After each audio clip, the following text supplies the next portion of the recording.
The House of Mystery presents Inside Writing, the radio show where authors discuss their writing process in all genres. Okay, you are back in the House of Mystery, and you've come to the interview part of the show. And on the other line, I'm pleased to have an author, Sean Michael. Thank you for being here, Sean. Thank you very much for having me. Wow, so now you've got a huge amount of books out. I didn't realize how much. So where did it start for you? I mean, have you been writing for years? I have been writing for years. I've written an awful long time. I've actually been published since 2003.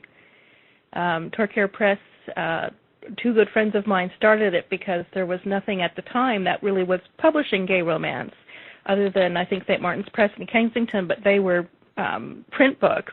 There was nobody doing any e-books, and so they opened up Torquay Press. Wow. And I was one of their first authors. Wow. So that's, so you broke the door down. Yeah, we kind of did. Yeah, other publishers came in afterwards, I think Lucid and Changeling and Dream Spinner, but we proved that you could make it work. Well, so when that happened, like in 2003, you were saying, so when that happened and you guys flew out there with this whole new style of book, was there a lot of struggle with that? Was there a lot of backlash? What was the general feeling when it started? It was very slow going to start with. We made very little money. We would, if you sold 10 books that month, you'd be cheering. And there wasn't a lot of places to sell them. I believe Amazon was one of the first places that we could sell the ebooks, because there were ebooks were already out, just nobody was doing the MM. In fact, there were a number of publishers who said no MM. We don't want gay romance. And well, why do you think that is? Is it just because 2003 things are come along the way? They have, yeah. I think the traditional romance publishers didn't think their fans would want the gay romance, and they didn't want to put them off. I think that's what it's down to, because I know a lot of people who happen to read, something with two guys and a girl, and when this one boys touched, and suddenly they were interested in male romance rather than just the traditional romance. And so I think the publishers discovered, the other publishers that were saying we don't want the gay romance, discovered that, okay, people were open to this and were willing to read this and wanted to read this. So you think that it was an area that was sort of starved? Like, people, maybe they have wanted it for a while, but nobody would really ask? Yeah, I think so. And I think it's a lot, like I think it was quite normal for fan fiction since, the Kirk and Spock days. Fan fiction totally embraced male romance. But it took a lot longer for the traditional romance to embrace it. And I do think a lot of it was because the traditional publishers didn't believe in it and didn't think that their readers would want it.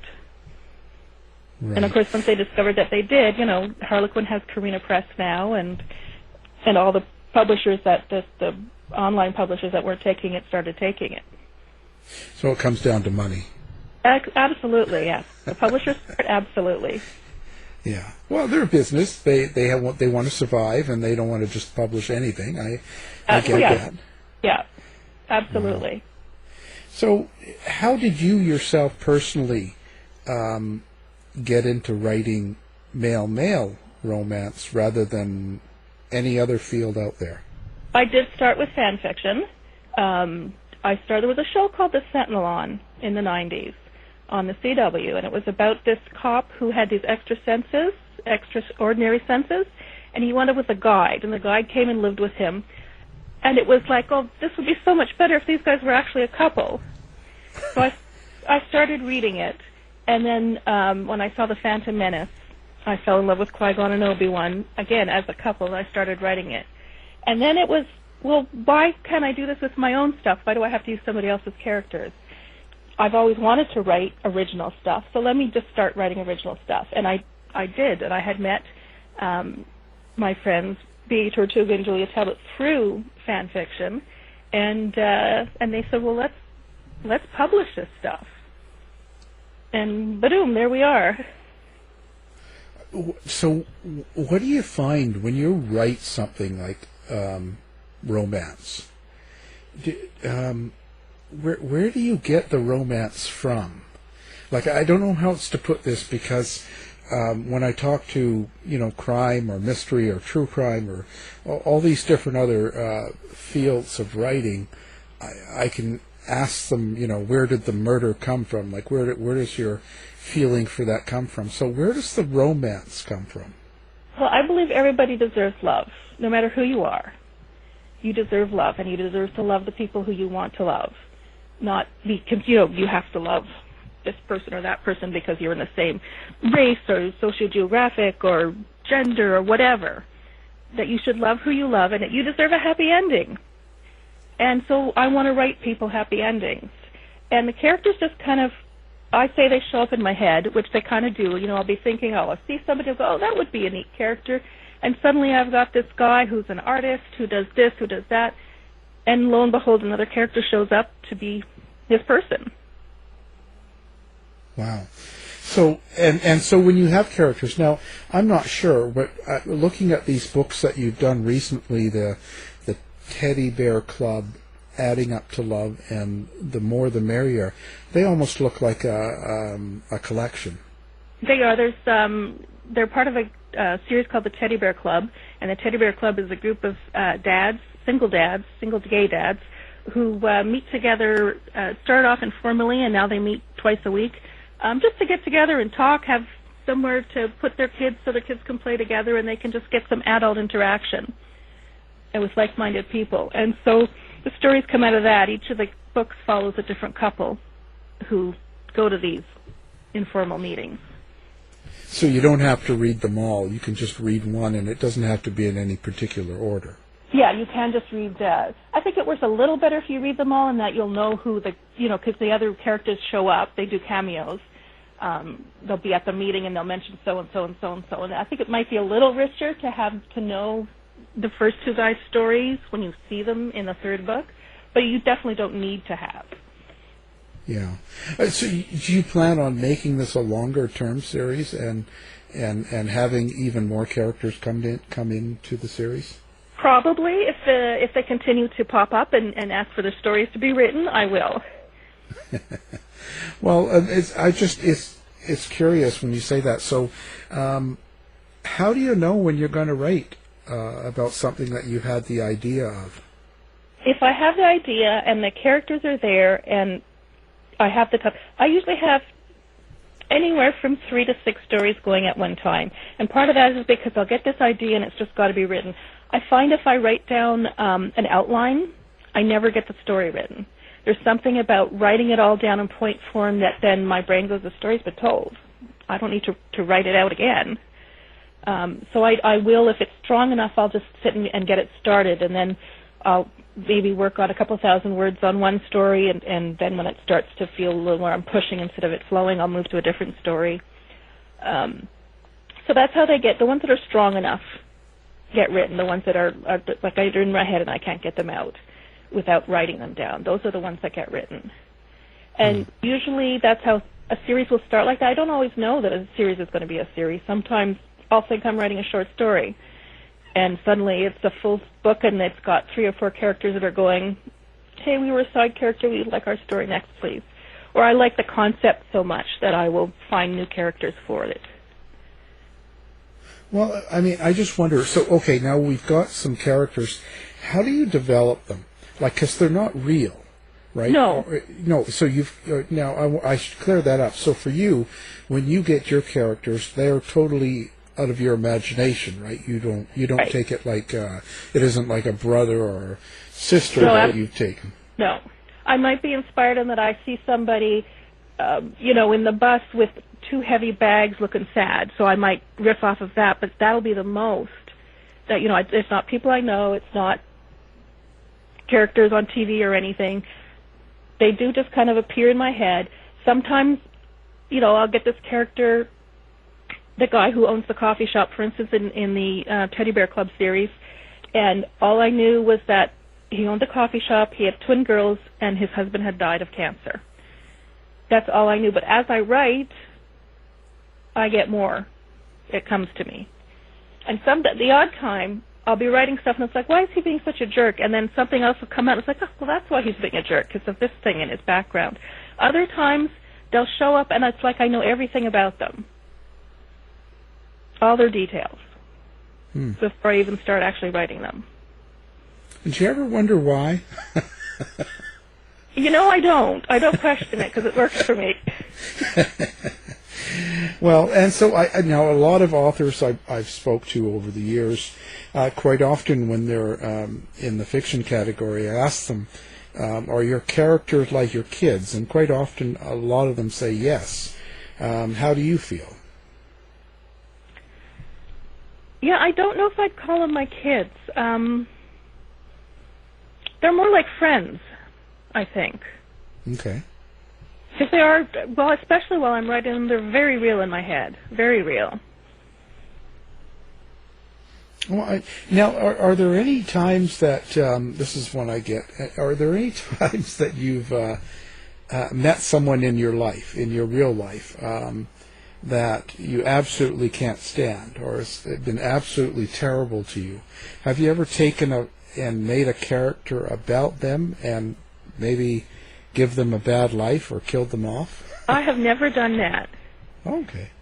The people I don't like, I tend to just I box them off and I ignore them. I don't need that kind of negativity in my life.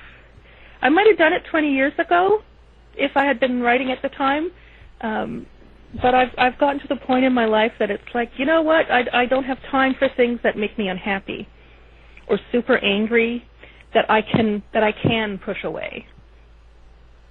So that's cool. That's cool. No, I just some of the bigger writers I've talked to all seem to have found people that have come into their life that's caused them some terrible grief of some sort, and they've offed them in the book. Well, because I'm super lucky, I have not met anyone who's caused me terrible grief. Well, then, yeah. People I don't like and who don't like me, but there's been nothing awful. I am blessed that I know that, because I have not had awful people. I have not had very terrible things happen in my life. I know that I'm very lucky in this. Well, that helps too then. So who do you think your reader is? Like, who do you feel like most of your readers are, or do you have any stats on what kind of people read your books? I don't have stats. I tend not to track. I do know that a lot of women read my books. I am assuming more middle-aged to older, only because that tends to be the people I interact with on Facebook, like who will ask me questions or respond to my posts and that. But that's an assumption. I have no stats. And also, I have been to a couple of conferences, the Romantic Times conference. I've been to a few of those, and it does tend to be middle-aged and older women who come by and want to see me. So do you think there's a reason for that? In your mind, do you have any thoughts to why more middle-aged women, as you say, would read these types of books rather than men? I think women are looking for the escape. They're looking for the fantasy of a romance. I think, and I don't know if there's if guys just tend to be more visual and women more reading. I know for me that's true, that I love reading. I mean, I enjoy TVs and movies and stuff too, but for romance, I would much prefer to read it than to watch it. You know, I was told, I've interviewed a few that write romance books, and male ones, and kind of one of the more common answers I get on that is because women really appreciate intimacy between a couple, just talking and being romantic and all of that, whereas quite often in the straight world the men are not always that type of men. I think there's a lot of that too. Because you can have a romantic scene that doesn't have that can be very sensual and very satisfying, that has no sex in it at all. That is just about two people connecting. And I mean, I don't like to generalize, and it is such a generalization that guys are not emotional and don't like to talk, and and women do. Certainly, some of my characters are like that. But yeah, I hate to say that guys like doing this and women like doing that. I don't like saying that, because I know as soon as you start getting into actually talking to people, it's not like that necessarily. So now, when you write male-male romance, are you looking to have an additional theme in there, or are these straight romance books, or have you got mystery in there, murder, or have you got another sort of something else going on? Most of them are just romance. I have a few mystery books. They're called, it's the Supernatural series, Supernatural Explorers.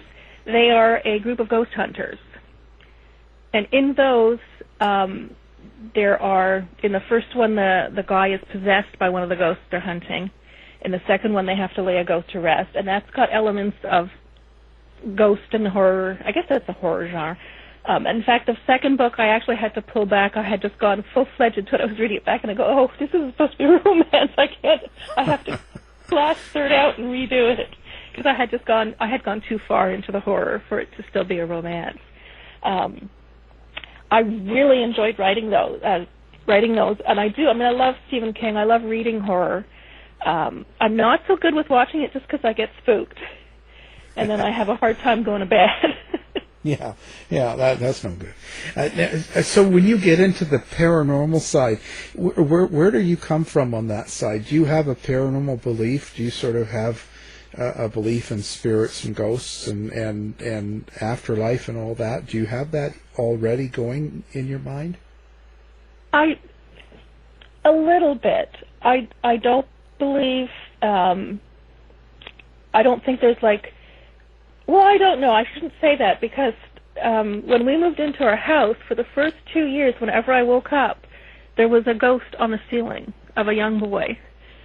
And I don't know when he doesn't come by anymore. But I had never had that experience before. But there was nothing else for me to call it. It was this ghost, and it wasn't scary and it wasn't threatening. It was just there. So I don't know. I don't have a strong otherworldly belief, but I like for it. It must have been enough to. I mean, you were aware of this ghost for a while, so you must be open to it at least. Oh yeah, I'm definitely open to it for sure. We'll say I'm undecided.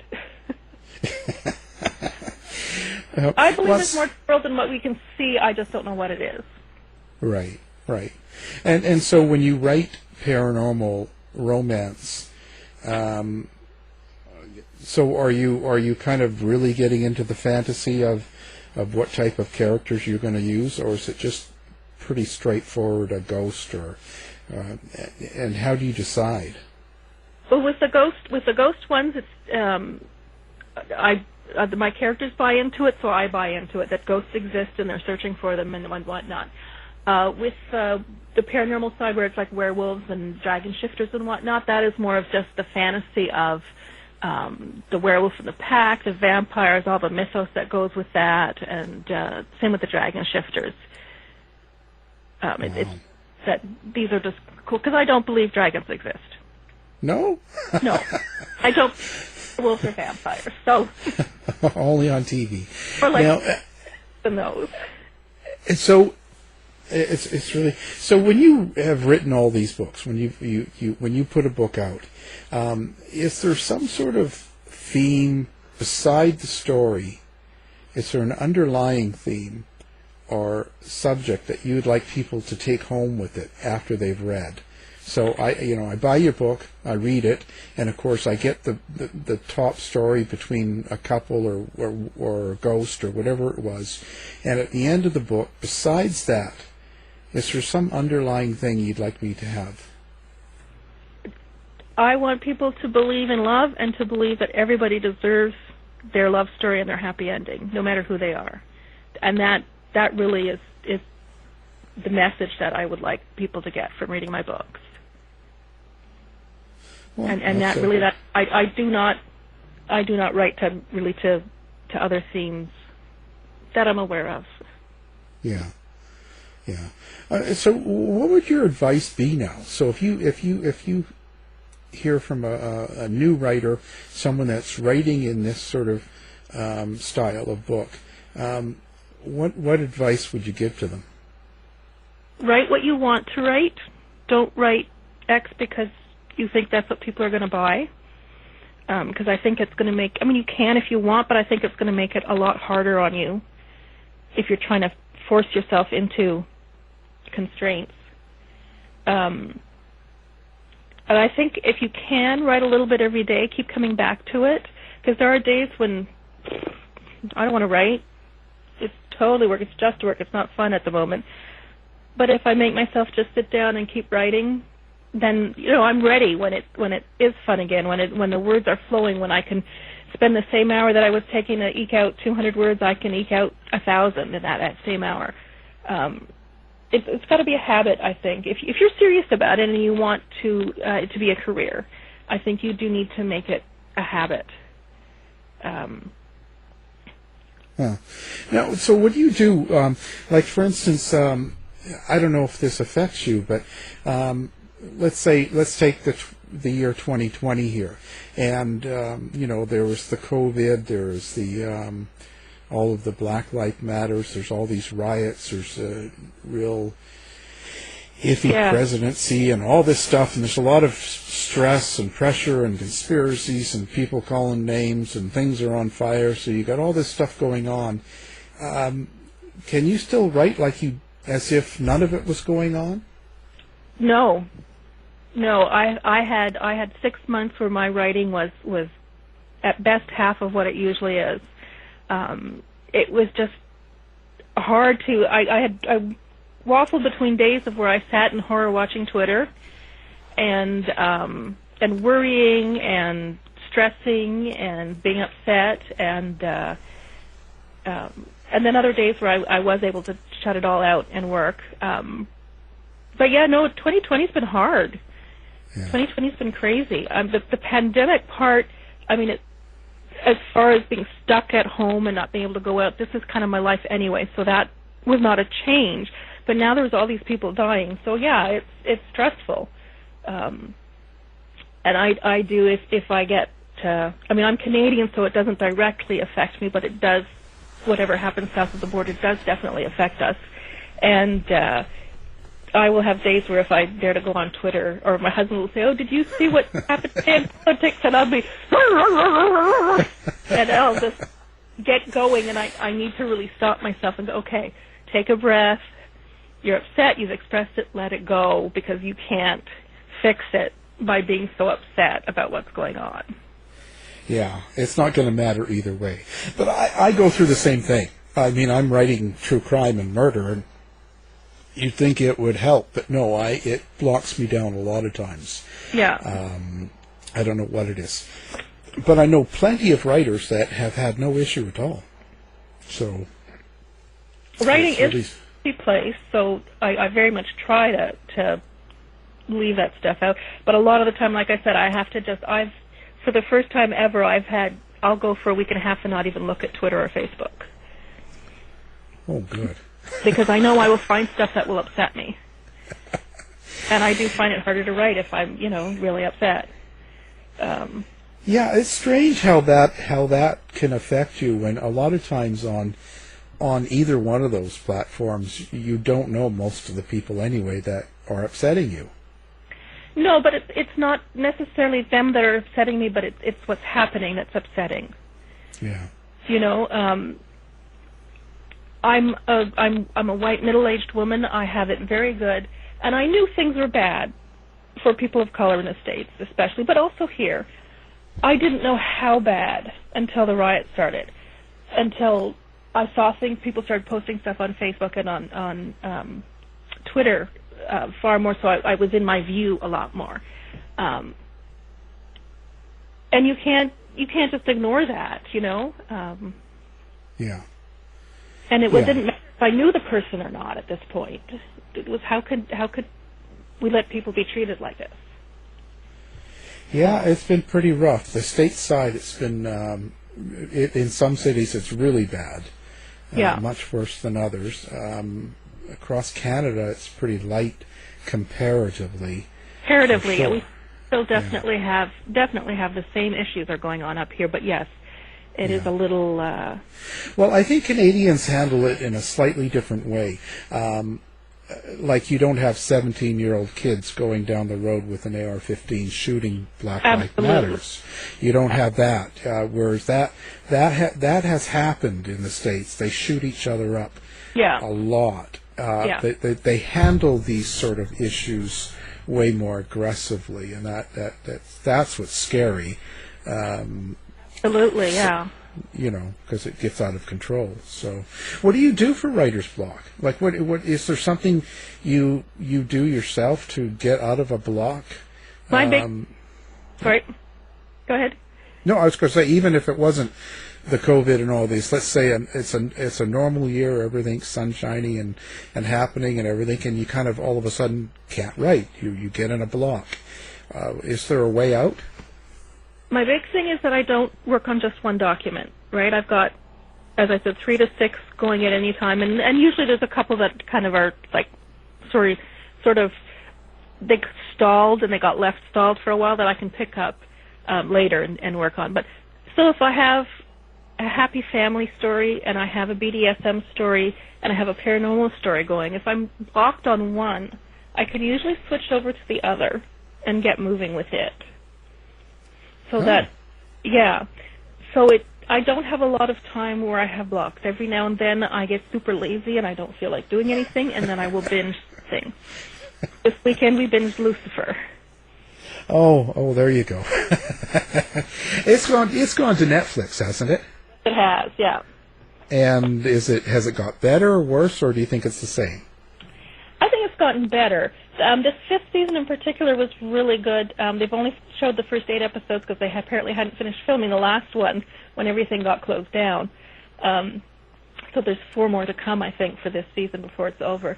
But I think the move to Netflix, they don't have as many censor things they have to worry about. And this season they thought was the last season. Apparently they're getting another one. But there's nothing like telling a show that it's your very last season for them to all of a sudden everything seems to get upped in the writing department and stuff. I know Marvel's Agents of S.H.I.E.L.D.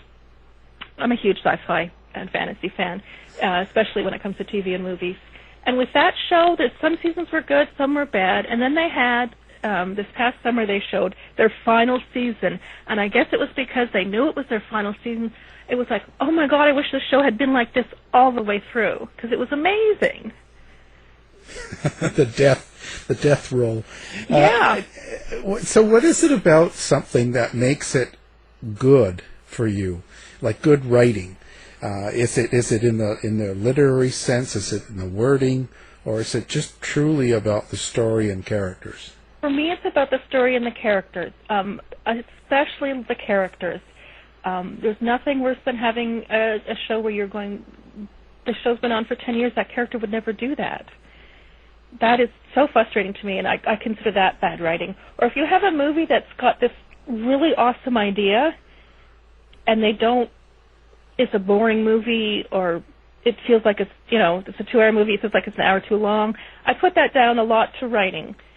They had this great idea, they couldn't make it happen, if you see what I mean. Yeah.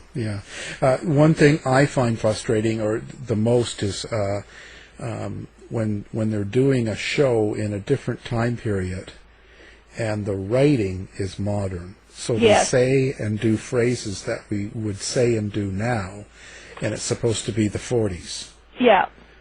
It just sort of, it really, really throws me because it's like they would never talk that way. That's wrong.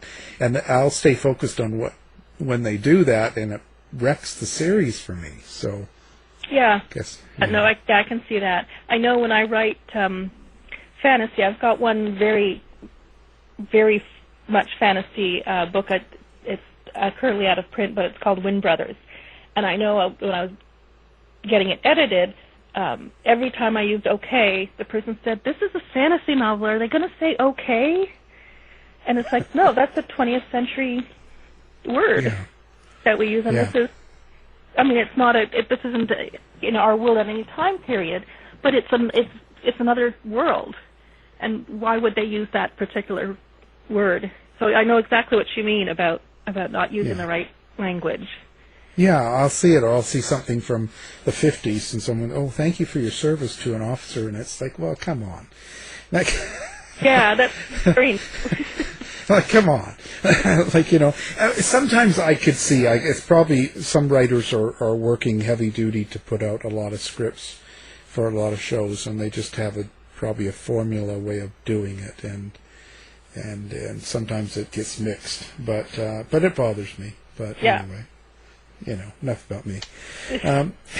So, well, where do you see yourself going now? Are you going to continue to stay in this type of writing? Do you see yourself going into sci-fi or something more like that as you're a fan of it? I love sci-fi. I love watching it. I love reading it. And I don't know, maybe that's why I'm intimidated by it as a writer. I don't think I can do it as well as my favorites can. So I'm not going to. Oh. I don't want to put something subpar out there. I think that's a lot of it. Because I do, if you ask me what's your favorite genre, it's definitely sci-fi and fantasy. But, and I've got this Wind Brothers book. It's got 4 other parts to it, and it's this huge, big world. And, but it's a lot harder to write because I very much want it to be really, really, really, really good and to live up to these images I have in my head. Not that my romance isn't good, but for me it's much easier to write. It comes really naturally. Well, I mean, all you can do is work at it and see where it goes, I guess. Actually, yeah. You might surprise yourself. I might, yeah, and I'd love to get this finished because I also have another fantasy series in mind that I'd like to do. I wrote a book, a short story based on Seven Deadly Sin, but it's a fantasy book. And when I wrote it for a call, and when I had finished it, it was like the characters were, like I said, when I have a character show up, if I don't know everything about them as I write, that comes out. So, of course, even though the story's only about this short period in their life, I have all this background and the whole world background and stuff, and I'd really like to give that one a try, too. So it's a matter of carving the time out and sitting down and doing it. Right. So what are your biggest influences? All that sci-fi and fantasy that I read and write, for sure. I love Stephen King.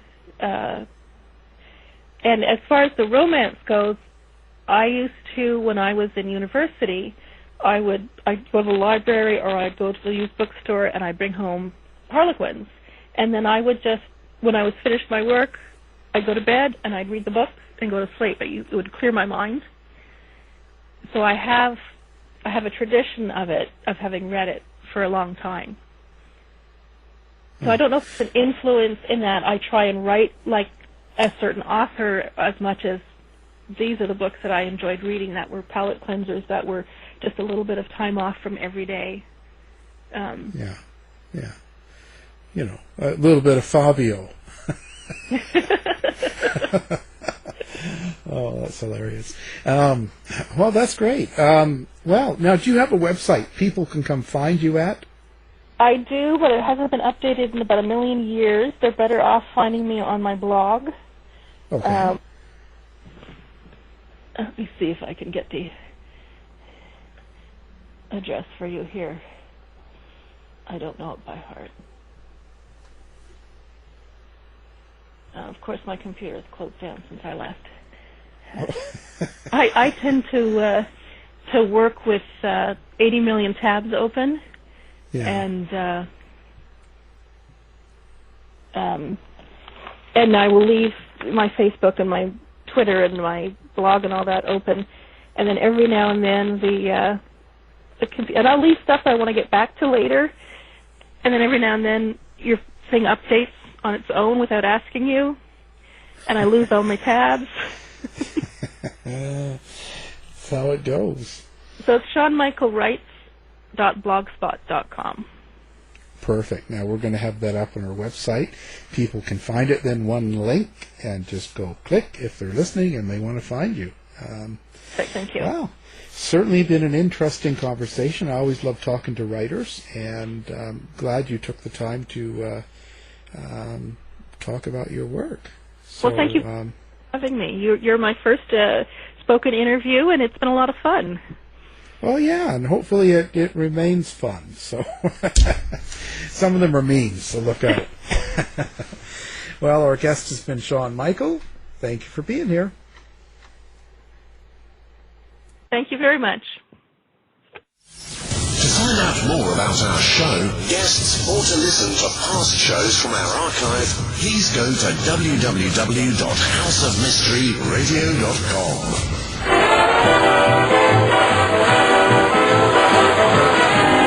The mission has been completed. The end! By George, he's got it! It is the end! I'll see you. If you're lying to me, I'll be back. This has been a production of Something Weird Media.